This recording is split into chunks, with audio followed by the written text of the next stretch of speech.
অভিষেক বন্দ্যোপাধ্যায়ের বিয়ের খোঁজে তল্লাশি, ফুটেজ সংরক্ষণের নির্দেশ। পুলিশি তল্লাশি সংক্রান্ত ফুটেজ সংরক্ষণের নির্দেশ হাইকোর্টের। কেন তল্লাশি, কি পেয়েছে পুলিশ, জানতে হাইকোর্টে তৃণমূল।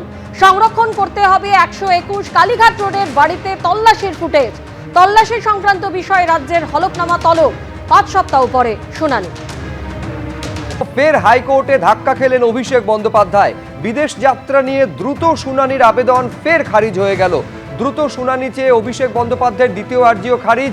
তালিকা মেনেই শুনানি হবে, দ্রুত শুনানির কোনো প্রয়োজন নেই বলে জানিয়ে দিল আদালত।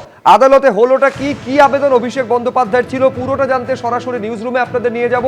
সৌভিক মজুমদার আমাদের প্রতিনিধি রয়েছেন। সৌভিক, দেখো, অভিষেক বন্দ্যোপাধ্যায়ের আইনজীবীরা তারা আজকে ফের মাননীয় বিচারপতি সৌগত ভট্টাচার্যর এজলাসে গিয়ে তার কাছে আবেদন করেছিলেন যে অভিষেক বন্দ্যোপাধ্যায়ের তরফ থেকে বিদেশ যাত্রার অনুমতি চেয়ে যে মামলা করা হয়েছিল বা যে আবেদন করা হয়েছিল তার দ্রুত বিচার প্রক্রিয়া সংগঠিত করা হোক, দ্রুত শুনানি করা হোক, এই আবেদন তারা আজকে আবারও করেছিলেন। এবং সেই আবেদনও কিন্তু আজকে কলকাতা হাইকোর্টের তরফ থেকে ফেরানো হয়েছে।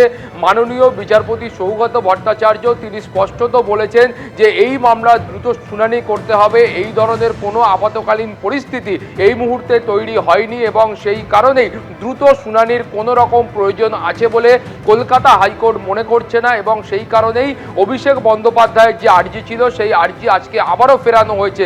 তুমি জানো যে এর আগেও অভিষেক বন্দ্যোপাধ্যায়ের তরফের আইনজীবীরা তারা কলকাতা হাইকোর্টের কাছে একই ধরনের আবেদন করেছিলেন এবং সেই সময়ও মাননীয় বিচারপতি সৌগত ভট্টাচার্য সেই আবেদন খারিজ করেছিলেন। এখন মূলত অভিষেক বন্দ্যোপাধ্যায়ের তরফ থেকে যে আবেদন করা হয়েছিল সেই আবেদনে তিনি বলেছিলেন যে তার চিকিৎসার জন্য কমপক্ষে 1 সপ্তাহের জন্য তার বিদেশ যাত্রার অনুমতির প্রয়োজন রয়েছে এবং সেই অনুমতি কলকাতা হাইকোর্টের তরফ থেকে যেন দেওয়া হয় সেই আর্জি নিয়েই তিনি কলকাতা হাইকোর্টে এসেছিলেন। এখন প্রশ্ন হলো যে এই অনুমতির জন্য তিনি কলকাতা হাইকোর্টে কেন এলেন। তোমার মনে থাকবে যে এর আগে অন্য একটি মামলায় কলকাতা হাইকোর্টের তরফ থেকে অভিষেক বন্দ্যোপাধ্যায়কে একটা রক্ষা কবচ দেওয়া হয়েছিল যে অভিষেক বন্দ্যোপাধ্যায়কে গ্রেফতারির মতো কড়া কোনো পদক্ষেপ পুলিশের তরফ থেকে গ্রহণ করা চলবে না।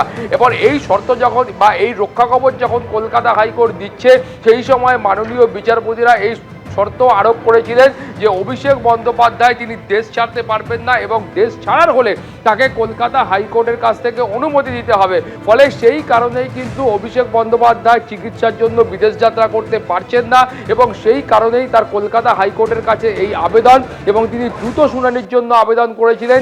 সেই আবেদন কিন্তু আজকে ফের প্রত্যাখ্যান করেছেন মাননীয় বিচারপতিরা। ফলে অভিষেক বন্দ্যোপাধ্যায়ের বিদেশ যাত্রার যে ভাগ্য সেটা কিন্তু এখন কলকাতা হাইকোর্টের উপরই নির্ভর করবে। শুভ্রজিৎ, ধন্যবাদ। সৌভিক। ফিরহাদ হাকিম ঘনিষ্ঠ প্রাক্তন তৃণমূল কাউন্সিলর শামস ইকবালের জামিন।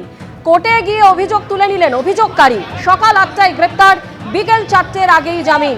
জামিন অযোগ্য ধারায় গ্রেপ্তার, কোর্টেই মামলা প্রত্যাহার। নিজেদের মধ্যে আলোচনা করে মিটমাট হয়ে গেছে দাবি করলেন শামস ইকবালের জামিন নিয়ে তার আইনজীবী।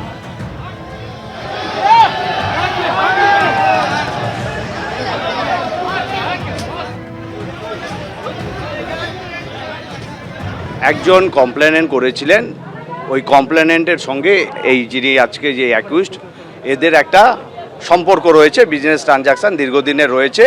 সেই ট্রানজাকশানের কিছু ভুল বোঝাবুঝির জন্য উনি একটা মামলা করেছিলেন।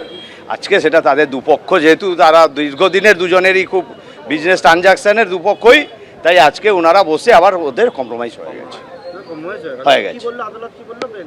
হ্যাঁ, তা কম্প্রোমাইজ যিনি মামলা করেছেন উনিও মামলা তুলে নিতে চান, আর যার বিরুদ্ধে করেছেন উনিও কমপ্লেনেন্টের যা বক্তব্য সেটা উনি শুনে নিয়েছেন সম্পূর্ণ একদম। আমরা ডিফেক্টো হয়েছিলেন, এটা আমাদের সুব্রত সর্দার, আমরা শামস ইকবালের অভিযোগকারিনী যে কমপ্লেন করেছিল, পরবর্তীকালে তাদের ওয়েল উইসার, যেহেতু একই পাড়ার লোক, ওয়েল উইসাররা এটাকে নিয়ে বসার পর সমঝোতা করার পরে তাদের মধ্যে একটা সমঝোতা হওয়ার পরে পরবর্তীকালে তারা মহামান্য আদালতে এসে একটা এফিডেভিট পেশ করে তারা মামলাটাকে করেছে এবং তাকে যাতে শর্ত সাপেক্ষ জামিন দেয় সেই জন্য আর্জিও করেছি আমরা।